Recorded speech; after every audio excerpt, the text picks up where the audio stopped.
اچھا عطاء الرحمان صاحب، یہ سب لوگ یہ کہتے ہیں کہ خمینی کی طرح کا انقلاب آنا چاہیے، یہ کہتے ضرور ہیں کہ جناب انقلاب آنا چاہیے، لیکن لوگ پھر بھی جو ہے وہ انقلاب کی طرف نہیں بڑھتے. وہ یہی اسی میں انہی لوگوں میں اسی پولیٹکس میں اپنا جو ہے وہ سمجھتے ہیں کہ ملک کے حالات بہتر ہوں گے. آپ کیا سمجھتے ہیں کہ اس وقت جو سٹف آ رہا ہے یا جو آتا رہا ہے اور جو ملکی بیوروکریسی کی صورتحال ہے، یہ کس حد تک کوئی بہتری کر سکتا ہے اس الیکشن کی وجہ سے؟ جی، جیسے کہ یہاں پر بات اس پر ہو چکی ہے کہ اس الیکشن کے ذریعے یا جس طرح کے الیکشن ہمارے یہاں کیے جاتے ہیں اس سے کوئی انقلاب والی بات تو آ نہیں سکتی. اور یہ بھی دیکھ لیجئے کہ اگر ہم دیکھیں کہ تاریخ انسانی میں آج تک کوئی بھی انقلاب وہ انتخابات کے ذریعے نہیں آیا، یا اگر میں اس کو تھوڑا اور آگے بڑھ کر کہوں تو جمہوری قوتوں کے ذریعے نہیں آیا، اس جمہوری جماعتوں کے ذریعے نہیں آیا. کیونکہ جب یہ جمہوری جماعتیں ہیں، یہ جو بھی ہیں، یہ اس سسٹم میں اور اس نظام میں رہ کر انہیں کام کرنا ہوتا ہے، اور اس کی وجہ سے یہ انقلاب تو یہ ہے تبدیلی، یہ قلب سے نکلا ہے تو یہ تبدیلی کا نام ہے. مکمل انقلاب تو اس نظام کو ختم کر کے نیا نظام آئے گا، جس کے لیے ظاہر ہے کہ ہمیں جو رہنمائی ملتی ہے وہ ملتی ہے قرآن مجید ہی سے.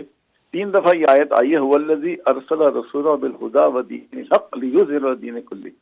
اصل جو مشن اسٹیٹمنٹ تھا، اصل جو کام تھا نبی اکرم صلی اللہ علیہ وسلم کا، جو جزیرہ نما حجاز میں مکمل ہوا اور اس کے بعد تحریر انقلاب بھی ہوئی، وہ یہ تھا کہ اس تمام نظام ہے زندگی کو تبدیل کر کے اسلام کا نظام قائم ہو. وہ ہے اصل میں انقلاب. اور دیکھیے یہ بات تاریخی طور پہ طے شدہ ہے کہ انتخابات کے ذریعے نہ ہی ایران میں آیت اللہ خمینی کی حکومت بن سکی اور نہیں بن سکتی تھی، لیکن بہرحال الیکشن کے ذریعے کے بغیر ہی اللہ کے رسول صلی اللہ علیہ وسلم نے پورے جزیرہ نما عرب میں اسلامی حکومت قائم کی. اور یہی اصل میں چیزیں 1400 برس کا جو فصل ہے اس میں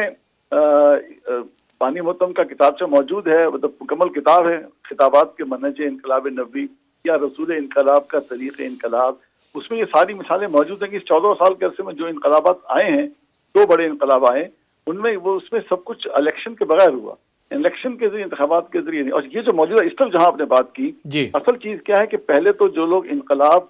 لانے کے داعی ہیں ان کے اپنے کردار اور ان کے افعال کی کیفیت ہے. یہ جو لوگ باتیں ہم کر رہے ہیں، ابھی منشور کا ذکر ہو رہا تھا، مطلب یہ سب کی ہر چیز تبدیل کرنے کی بات کرتے ہیں، لیکن اگر ہم دیکھیں تو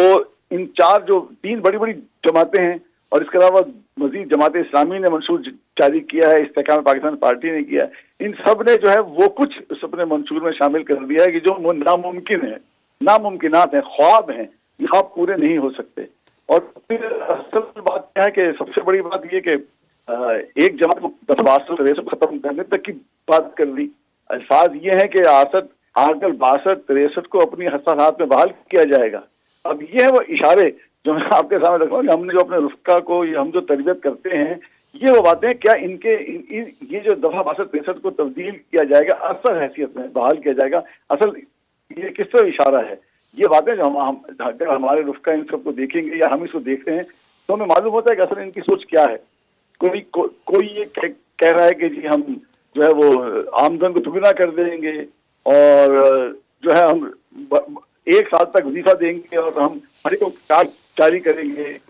یہ تو سب وہ سہانے خواب ہیں. 300 یونٹ تک بجلی ملے گی، اور یہ سب وہ چیزیں جو ناممکنات میں سے.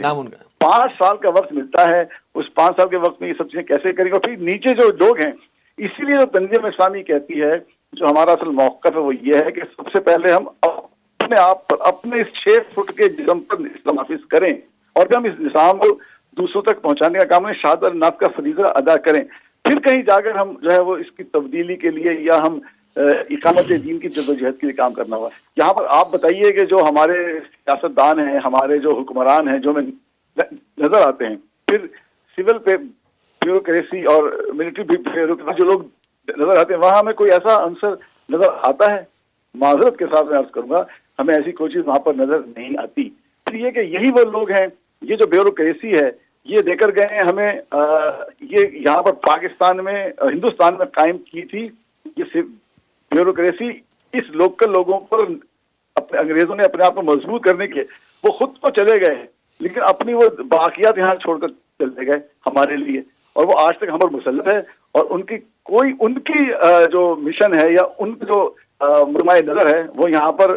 دین کا قائم کرنا، اسلام کا قائم کرنا، ایون یہ کہ اگر میں تھوڑا سا اوپن ہو کے بات کروں کہ نظام عدل قائم کرنا بھی ان کا جو ہے وہ مشن نہیں ہے، بلکہ اصل مشن ہے کہ یہاں کے لوگوں کو مستقل غریب تر ہوتا چلا جا اور رہا ہے، لوٹتے رہنا کیونکہ نظام عدل قائم ہو کر سب سے پہلی تلوار ان کی گردن پر رکھی جائے گی۔ میں اس میں تھوڑا سا ایک چیز